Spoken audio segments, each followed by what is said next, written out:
मंडळी, महाशिवरात्री या दिवसाला विशेष महत्त्व आहे. महान रात्र म्हणजे महाशिवरात्री. या दिवशी भोले शंकराचा आणि माता पार्वतीचा विवाह झाला आहे. या दिवशी आपण कोणतीही पूजा अर्चा केली तर याचं पुण्यफळ आपल्याला भोले शंकर 100% देत असतं. कारण या दिवशी पृथ्वीवर जे शिवतत्व आहे ते 1000 पटीने जागृत झालेलं असतं. मग मंडळी, अतिशय दिव्य ग्रंथ म्हणजे श्री शिवलीलामृत ग्रंथ आहे. पण या ग्रंथाचं आम्हाला वाचन करायचं आहे, पण काही कारणास्तव आमच्याकडे वेळ नाही. अहो मंडळी, अगदी 10 मिनिटामध्ये जर तुम्ही ह्या फक्त आणि फक्त या एका अध्यायाचं जर जे वाचन आहे किंवा पारायण आहे ते केलं तर तुम्हाला पूर्ण शिवलीलामृत ग्रंथाचं पुण्य मिळणार आहे.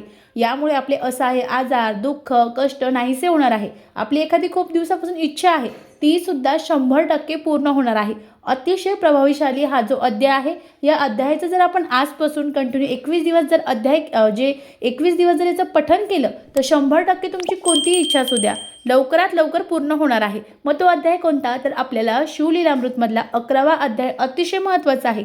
आणि रोज जर आपण 11वा अध्यायाचं पठण केलं तर आपली शीघ्र जी इच्छा आहे ती पूर्ण होती. अतिशय साधा पण अतिशय प्रभावशाली उपाय आहे. आणि आज तुम्हाला न चुकता या जे अध्याय आहे याचं पठण करायचं आहे. श्री स्वामी समर्थ. धन्यवाद.